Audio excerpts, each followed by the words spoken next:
Hello students, this is Dr. Kumar Jain, Assistant Professor, Government Law PG College, Bikaner. नमस्कार, आज हम criminology और पेनोलॉजी, अपराध शास्त्र एवं दंड शास्त्र एक नया अध्याय उसमें पढ़ेंगे, that is theories of punishment, दंड के सिद्धांत। यदि थ्योरीज ऑफ पनिशमेंट देखा जाए, इफ दंड के सिद्धांत को यदि देखा जाए तो उसमें सबसे पहले ये देखा जाएगा कि थ्योरीज ऑफ पनिशमेंट की आवश्यकता क्यों पड़ी। थ्योरीज ऑफ पनिशमेंट के लिए कंसेप्ट ऑफ पनिशमेंट, अतः दंड की परिभाषा अत्यधिक आवश्यक है। The concept of punishment has been explained by Sir Walter Mobley very nicely. He has said that the punishment presupposes that what is inflicted is an ill, that is something unpleasant. It is a sequel to some act which is disapproved by authority. There is some correspondence between the punishment and the act which has evoked it. Punishment is inflicted, that is, that it is imposed by someone's voluntary act. Punishment is inflicted upon the criminal or upon someone who is supposed to be answerable for him and for his wrongdoings. अतः दंड की परिभाषा sir Walter मॉलबर्ली ने इस तरह से कही है। उसके अनुसार निम्नलिखित बातों का यदि समावेश है तो क्या है? दंड के रूप में जो कुछ निरूपित किया जाता है वह बुरा और असुखदायी, दैट इज अनप्लेजेंट होता है। यह किसी ऐसे कृत्य के बदले में दिया जाता है जिसका राज्य यानी कि प्राधिकारी द्वारा अनुमोदन नहीं किया जाता है। दंड और वह कृत्य जिसके कारण दंड दिया जाता है, इन दोनों में संबद्धता रहती है। दंड किसी व्यक्ति के स्वैच्छिक कृत्य के लिए दिया जाता है। दंड या तो अपराधी को दिया जाता है या किसी ऐसे व्यक्ति को जो अपराधी की ओर से कृत्य करता है और उसका दायित्व वहन करता है। यदि ये पांचों बातें सम्मिलित हैं तो वह दंड कहलाता है। If all the 5 elements are there as suggested by Sir Walter Mobley, then it is punishment. अब भारत के प्राचीन न्याय व्यवस्था में दंड का महत्व। भारत की प्राचीन आपराधिक न्याय व्यवस्था में भी दंड को महत्वपूर्ण स्थान प्राप्त था।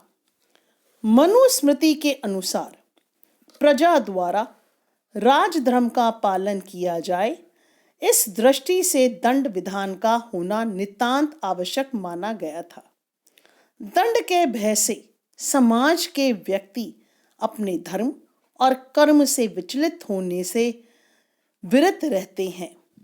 दंड ही प्रजाजनों की जान माल की रक्षा करता है, इसलिए अपराधी को दंडित करना शासन का परम धर्म माना गया था। सारांश में यह कहा जा सकता है कि जो कि प्राचीन व्यवस्था थी, सामाजिक व्यवस्था के संरक्षण के लिए जो कानून निर्मित किए जाते हैं, उनके उल्लंघन को रोकने के लिए भय के रूप में जो शारीरिक, मानसिक या आर्थिक कष्ट पहुंचाया जाता है वह दंड कहलाता है। ये जो छोटे छोटे क्वेश्चंस हैं, ये आपके लिए इसलिए इम्पोर्टेंट है क्योंकि ये 2 नंबर के क्वेश्चन में आते हैं। इसलिए ये जैसे प्राचीन न्याय व्यवस्था है, ये आपको याद होना चाहिए। एक और इसमें दंड से संबंधित बेंथम के विचार भी क्वेश्चन आ जाता है। 19वीं सदी के प्रारंभिक के पूर्व तक अपराध की अवधारणा मूलतः नैतिकता पर आधारित थी। कांट ने अपने नैतिक विधि के सिद्धांत में यह स्पष्ट किया कि नैतिक विधि का उल्लंघन करने वालों के लिए दंड की शास्ति आवश्यक है। 19वीं सदी के प्रारंभिक वर्षों का समय इंग्लैंड में बेंथम युग के नाम से जाना जाता है। मानव प्रकृति का सूक्ष्म अध्ययन करने के पश्चात बेंथम ने अपने सुखदायी विचारधारा का सूत्रपात किया। उन्होंने अपने उपयोगितावाद यूटिलिटेरियनिज्म के सिद्धांत के आधार पर दंड नीति का विकास किया, जो कि मूलतः सुख और दुख की संकल्पना पर केंद्रित थी। बेंथम के अनुसार व्यक्ति शारीरिक, आर्थिक या भौतिक सुख की लालसा से प्रेरित होकर अपराध कृत्य करता है तथा दंड इस कृत्य से होने वाले संभावित दुख का प्रतीक है।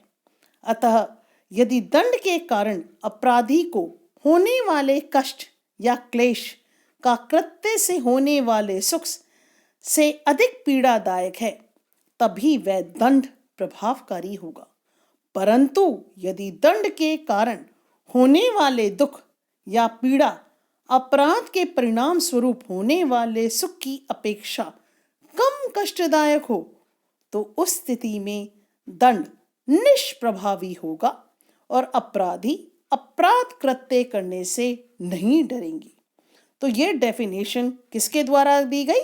बेंथम के द्वारा। अब जो इंपॉर्टेंट क्वेश्चन बनता है इसमें वह है थ्योरीज ऑफ पनिशमेंट। बड़ा जो क्वेश्चन है, दंड के विभिन्न सिद्धांत। दंड के उद्देश्य के बारे में पुरातन रूढ़िवादी विचारधारा से लेकर आधुनिक सुधारात्मक पद्धति तक भिन्न भिन्न विचारधाराएं प्रचलित रही हैं। If it is seen that to punish criminals is a recognized function of all civilized states for centuries, but with the changing patterns of modern societies, the approach of penologists towards punishment has also undergone a radical change. The penologists today are concerned with crucial problem as to the end of punishment and its place in penal policy. Though opinions have always differed as regards punishments of offenders, varying from age-old traditionalism to recent modernism. Broadly speaking, 4 types of views can be distinctly found to prevail, and these are the theories of punishment. What are they? The first one is the deterrent theory of punishment. अतः वह है प्रतिरोधात्मक सिद्धांत। दूसरा है रेट्रिब्यूटिव theory. रेट्रिब्यूटिव theory यानी कि प्रतिशोधात्मक सिद्धांत। तीसरा है प्रिवेंटिव थ्योरी यानी कि निरोधात्मक सिद्धांत। चौथा है reformative theory, that is very important one, सुधारात्मक सिद्धांत। इन चारों थ्योरीज के बारे में आपको नेक्स्ट में बताया जाएगा। Thank you, take care, good day.